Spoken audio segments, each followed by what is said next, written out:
oduu teenyaa jalqabaatiin Eertiraa irraan meeshaa waraanaa guddaadha jedhame gara Suudaanitti seenaa jira jedhame. Kunis Abdul Fattah al-Burhaaniif yoo ta'u, dhimmi kun Itoophiyaa fi Eertiraa jidduutti dhibdee jiru akka hammeessu himame. Iraan tan Israa'el faana wal dhabaa jirtus meeshaa waraanaa gurguddaa diroonii dabalatee gama Suudaanitti bobbaasaa jirti jedhame. Bal'inaan dhageessu. Oduu biraatiin Iraan akkuma dhaadatte haala argamee hin beekneen waajjira olaanaa Mosaad yoo barbadeessitu, Israa'el immoo qondaala olaanaa Iraan ajjeesuun dhaga'ame. Paakistaan immoo waraana amma eegale jidduutti Israa'el niwukulariidhaan haleeluu akka dandeessu ibsame. Waraana kanarratti gabaasaawwan haarawaa bahan bal'inaan qindeessineerra. Oduu biraatiin Daayirektarri olaanaan Oromiyaa Miidiyaa Neetwork Dajanee Guutamaa miidiyaa jibba Oromoo facaasuudhaan beekamu Itiyoo 360 Oromoon akka deeggaru waamicha godhuun dheekkamsa kaase. Yeroo ammaa OMN dadhabsiisanii sadarkaa yuutuubiitti kan gadi deebisan gaggeessitoonni miidiyaa kanaa dhumarra miidiyaa halkaniif guyyaa Oromoo irratti duguggaa sanyii labsaa ooluu faana hojjechaa jiru jedhame. Dajanee Guutamaatii fi miidiyaa garee finxaaleeyyii faannoo Itiyoo 360 bal'inaan dhageessu. Oduu teenyaa xumuraatiin Ministeerri Muummee Itoophiyaa Abiy Ahmad masaraa biyyaalessaa uummataaf dhiisuu beeksisan. Yeroo obbo Jawaar Mohammad masaraan haaromni haa gurguramu jechuudhaan gaafatanitti, Abiy immoo masaraa haaromsine isiniif dhiifneerra jedhan.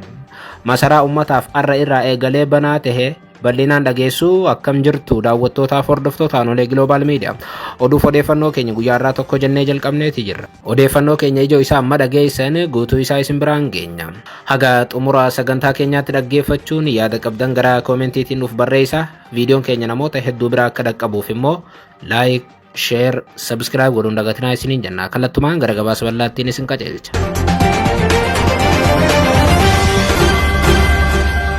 Oduu teenyaa jalqabaatiin Eertiraa irraan meeshaa waraanaa guddaadha jedhame gara Suudaanitti seenaa jira jedhame. Kunis Abdul Fattah al-Burhaaniif yoo ta'u, dhimmi kun Itoophiyaa fi Eertiraa jidduutti dhibdee jiru akka hammeessu himame. Iraan tan Israa'el faana wal dhabaa jirtus meeshaa waraanaa gurguddaadha jedhame diroonii dabalatee akka gama Suudaan bobbaasaa jirtu gabaafameera. Haaluma kanaan yeroo waraanni Suudaan hammaatee fi dhibdeen Eertiraa fi Itoophiyaa guddatetti, Eertiraan meeshaa waraanaa lakkoofsaan guddaa ta'e seeraan ala humnoota Suudaaniif dabarsaa jiraachuun himame. Kunis kan dhaga'ame hoogganaan basaasaa Suudaan duraanii Saalaa Gu'ush caamsaa 16/2025 Eertiraa daawwachuun pirezidaantii Eertiraa Isaayyaas Afeworqii waliin wal arguu isaanii hordofeetii jedhame. Lamaan isaanii jechuun pirezidaantii fi Saalaan meeshaa waraanaa akkamiin Eertiraa irraa kaatee poortii Suudaan Abdul Fattah bira akka galuu dandeessu irratti akka mari'atan ibsame. Saalaa Guush meeshaa waraanaa daddabarsuudhaan kan beekamu yoo ta'u, yeroo dheeraadhaaf aangoo irra kan ture Umar al-Bashir jalatti tajaajila kennuu isaatiin nama cimaa Suudaan jedhamee beekamam. Erga sirni al-Bashir bara 2019 kufee kaasee Abdul Fattah al-Burhaan waliin hiriiruun daddabarsa meeshaa waraanaa keessatti bobba'aa jira jedhame. Saalaa Guush dhimma meeshaa waraanaa Eertiraa irraan gama Suudaan seenaa jiranii kanarratti odeeffannoon bahee akka agarsiisutti, dirooniin Turkiitii fi Iraan karaa buufata xiyyaaraa Asmaraa Eertiraatiin gara poortii Suudaanitti geejjibamaa jiru. Gabaasni kun akka agarsiisutti dirooniin Turkii Baayiraaktar TB2 fi diroonii Iraan Muhaajir 6 dabalatee humnoota al-Burhaaniif deeggarsaan Ankaaraa fi Teheraan ergaa jiru jedhame. Dhiyeessiin meeshaa waraanaa Eertiraa irraan dhufe kun meeshaa waraanaa farra xiyyaaraa, boombii barmeelaa yookaan baarreel boombii kan jedhamuu fi meeshaalee gargaarsaa dabalatee hedduu of keessatti qabateera. Amma dura akkuma beekamu dhaabbanni mootummoota gamtoomanii wal dhibdee Suudaan keessatti adeemaa jiru wal qabatee meeshaa waraanaa gama kamiinuu Suudaan akka hin seenne dhorkee ture. Ta'us garuu Eertiraa fi Suudaan kana cabsanii ifatti meeshaa waraanaa daddabarsaa jiru jedhame.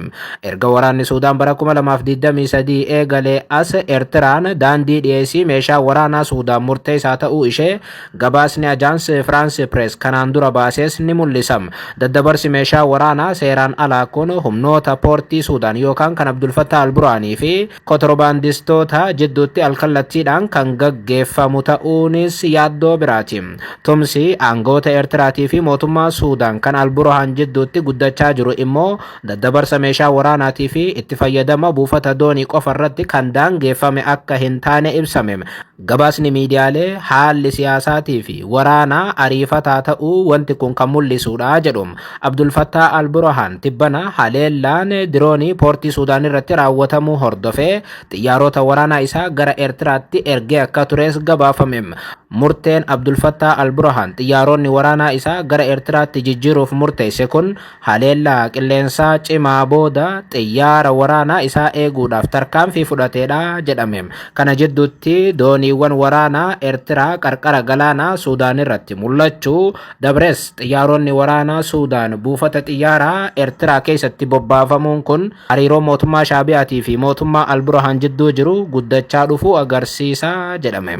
Waliigalteen mootummaa Eertiraatii fi mootummaa Suudaan jidduu jiru kun biyya ollaa Itoophiyaa waliin hariiroo jiru caalaatti dhiphisaa dhufuun ammoo sodaa biraa uumeera. Itoophiyaan buufata galaanaa na barbaachisa jechuun yeroo kutattee gaaffii dhiyeessitutti Eertiraan immoo mufattee waraanaaf qophaa'aa jirti. Kanaanis ammoo waraana qabdu gama daangaa Itoophiyaatti siqsaa jetti. Oduu biraatiin Iraan akkuma dhaadatte haala argamee hin beekneen waajjira olaanaa Mossad yoo barbadeessitu Israa'el immoo qondaala olaanaa Iraan ajjeesuun dhaga'ame.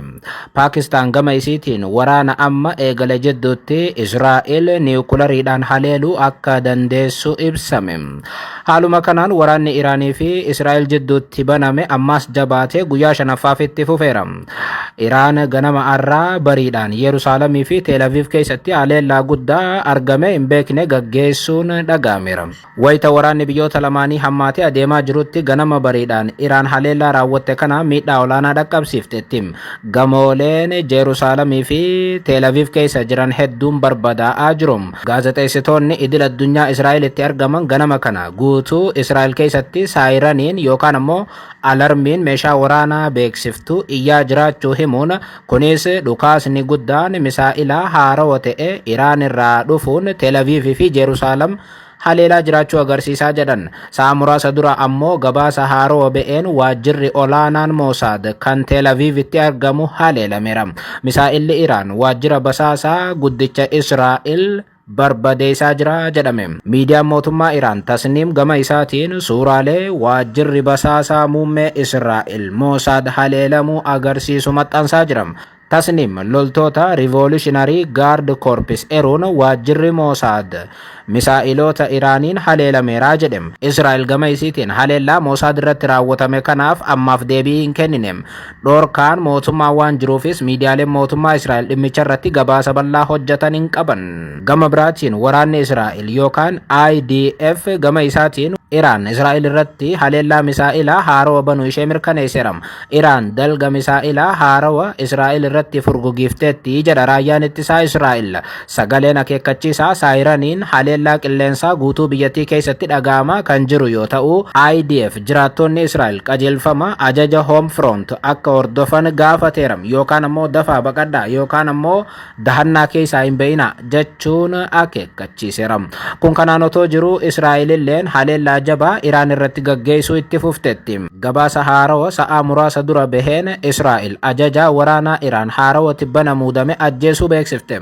Humni waraanaa Israa'el ajajaa olaanaa waraanaa Iraan kan tibbana muudame bakka jirutti haleelleerraa jechuun ibse. Ali Shadmaanii ajajaa gameessa waraanaa Iraan yoo ta'u, erga Israa'el Iraan haleeluu eegaltee ajajaa olaanaa waraana Iraan ta'uun muudame. Qondaalli waraanaa Iraan kun hoogganaan isa dura ture jimmata darbe ajjeefamuu hordofeeti. Bakka isaa buufamee kan muudame garuu guyyoota muraasa booda inninis waraanuma Israa'eliin ajjeefame. Qondaalli isa dura tures waraanuma Israa'eliin guyyoota dura ajjeefame. Kun kanaan otoo jiru ministeerri muummee Israa'el Beniyaamin Netanyaa'oon hoogganaa olaanaa Iraan Ayatollah Ali Khamenei ajjeesuun sirriidha jedhan. Netanyaa'oon hoogganaa Iraan kana ajjeesuun waldhibdee Israa'elii fi Iraan jidduu jiru hammeessuu caalaa waldhibdee uumame kana ni xumuraa jechuun beeksiseeram. Neetanaa'oon yaada kana kan kennan gaaffiif deebii kaleessa galgala ABC News waliin taasisaniin ture. Akkuma halkan dabre isin biraan geenye turre qondaaltonni Ameerikaa lama Rooyitersiif yaada kennaniin pirezidaantiin Ameerikaa Doonaald Tiraamp karoora Israa'el guyyoota dabran keessa Khamenei ajjeesuudhaaf qabdu didanii turan. Neetanaa'oon Rooyitersiif dhimma kanarratti yaada kennuudhaaf fedhii akka hin qabne ibsanii kan turan ta'us garuu amma ABC News irratti yoo dubbatan dhimmicha ilaalchisuun akkas jedhan. Baha jiddu galeessaa nagaa godhuufu hoogganaa Iraan ajjeesuun barbaachisaadha jedhan.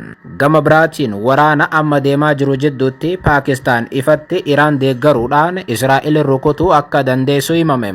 Haaluma kanaan Israa'el yoo niwukulariidhaan Iraan rukutte Paakistaanilleen Israa'el niwukulariidhaan akka rukuttu jeneraalli olaanaan Iraan beeksisaniiru. Miseensa mana maree nageenya biyyaalessaa Iraan kan ta'an Mohsen Rezaayi Israa'el misaa'ila niwukularaa yoo fayyadamte Paakistaanilleen meeshaa niwukularaatiin Israa'el irratti akka duultu nutti himteetti jedhan.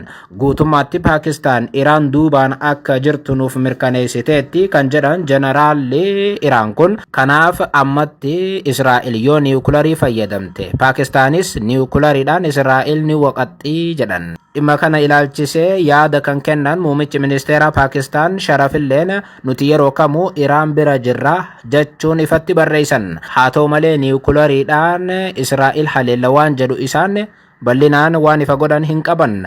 Gama biraatiin deeggarsa Paakistaan Iraaniif qabdu kan ibsan immoo ministeera ittisaa Paakistaan turan. Ministeerri ittisaa Paakistaan Khawaaja Asiif yaa'ii biyyaalessaa irratti haasa'u taasisaniin biyyoonni muslimaa yeroo ammaa Israa'el irratti tokkummaa isaanii agarsiisuu qabu jedhan.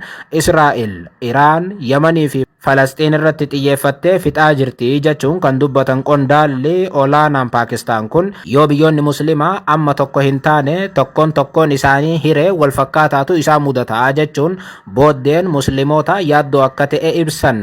Kanaaf ammoo biyyoonni muslimaa tokkummaa qabaachuun Israa'el barbadeessuun dirqamaa jedha qondaalli Paakistaan. Biyyoonni muslimaa Israa'el waliin hidhata dippiloomaasii qabanis hatattamaan akka adda kutan dhaamaniiru. Dhaabbanni tumsa Islaamaa walitti qabamee tarsimoo waloo bocuu qabas jedhan ministeerri ittisaa Paakistaan.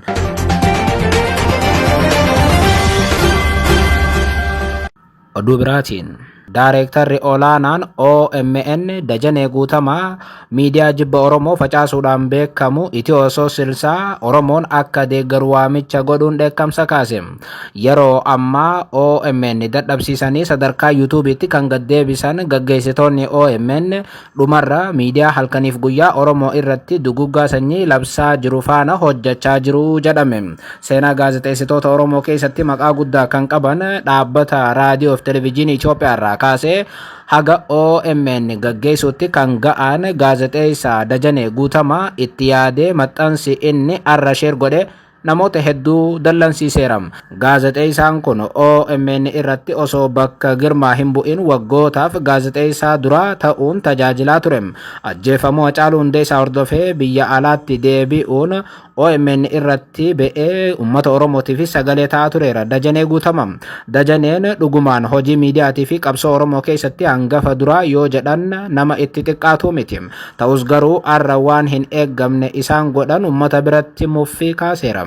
Haaluma kanaan arra ganama jechuun waaree dura gaazexeessaaf daareektarri olaanaan OMN obbo Dajanee Guutamaa miidiyaa finxaaleeyyii Amaaraa Oromoon akka gargaaruuf sheer godhaniiru. Halkaniif guyyaa hojiin isaa Oromoo irratti duulu, Oromoo irratti duguggaa sanyii labsuu kan ta'e Itiyoo Soosilsaan ganama arraa subiidhaan uummanni deeggarsa akka isaaf taasisu liinkii wayii maxxansee ture. Miidiyaan hojiin isaa naannoo Oromiyaatii fi uummata Oromoo irratti hojjechuu ta'e kun yeroo ammaa sababa inni Oromoo irratti duguggaa sanyii labsaa ooluuf dabrees waanuma waraanaa hafarsaa waan ooluuf dhaabbata YouTube'itiin asirraa dhorkameera. Itiyoo Soosilsaan dhaabbanni uummata Amaaraa biraayis uummata biyyattii kaan biraayis jibbame. Addatti ammoo Oromoodhaan hin jaallatamne Itiyoo Soosilsaan kun gama TV'tiin tamsaasa isaa itti fufuudhaaf immoo kadhaa maallaqaa hin dhiifne. Kana jidduutti ganama arraa subiidhaan uummanni akka isa deeggaruu fi maallaqaan miidiyaa kana akka dhaabuuf liinkii wayii maxxansee ture Itiyoo Soosilsaan feesbuukii gubbaatti. Sana booda immoo gaazexeessaan Oromoon haalaan abdattu Dajanee Guutamaatis ifatti miidiyaa Oromoo guuguudhaaf dhaadachaa ture kana ummanni Oromoo akka deeggaruuf sheer godheera. Dajaneen homaa yoo fuula feesbuukii isaa gubbaatti katabuu baates nu gargaara jarri jennaan caaluma je'ee feesbuukii isaanii sheer godheef. Akka achirraa mul'atutti immoo ummanni Oromootis Itiyoo 360 gargaara waan jedhu fakkaata. Dajanee Guutamaa yeroo ammaa fuula feesbuukii isaa gubbaatti yoo xiqqaate hordoftoota gara 500,000tti gaan qaba. Kanaaf ammoo ummanni isa jala jiru kun Itiyoo 360 akka gargaaruuf sheer godhe. Gaazexeessaan OMN kadhaa finxaaleeyyii Amaaraa kana sheer godhuu booda hedduun namoota dhuguma kun Dajaneedha jechuun waan ta'e kana amanuuf rakkatan. Dhimma kana irratti yaada kennitoonni gaazexeessaan kun sadarkaa kanatti gadi bu'ee ajjeeftootaaf keessattuu jibbitoota Oromootiif bakka kennuun isaa nama qaaneessaa jedhan. Wanti kun ammatti ummataaf ifa ta'uu akka qabu hedduun gaafataniiru.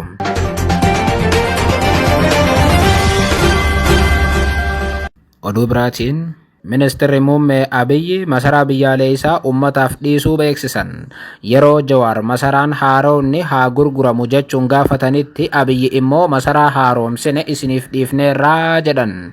Haaluma kanaan haaromsarra kan ture godambaan masaraa biyyaalessaa Itoophiyaa guyyaa irraarraa eegalee ummataaf banameera.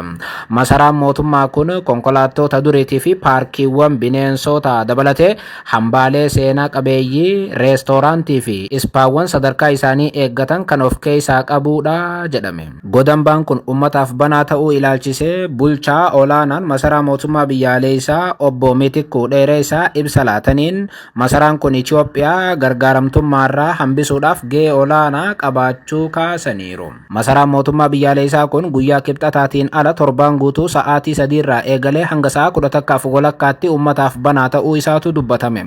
Galiin daawwattootarraa argamu immoo piroojektota kutaalee biyyattii garagaraatti osoo hin xumuramin hafan xumursiisuudhaaf kan oolu ta'uunis himameera. Gatiin seensaas idileen isaa birrii 300 yoo ta'u tikeetii addaatiif immoo birrii 1,000 jedhan. Obbo Mitikuu Dheeressaa namoonni hedduun masaraa kana gara godambaatti jijjiiruu ni mormu. Addatti warri siyaasaa immoo kun maallaquma kadhachuuf waan ta'e malee masaraan duraanii mootummaadhaaf ni gahaa jechuun masaraa haarawaa mormuu irratti argaman. Akkuma beekamu tibbana xiinxalaan siyaasaa obbo Jawaar Mohammad masaraa biyyaalessaa Itoophiyaa haarawaa doolaara biiliyoona 10 oliin ijaarame jedhame mormanii turan. Masaraan haarawni sunis akka gurgurame miindaa barsiisotaatiif hojjettoota ogeeyyii fayyaa ta'uu gaafatanii turuun ni yaadatama.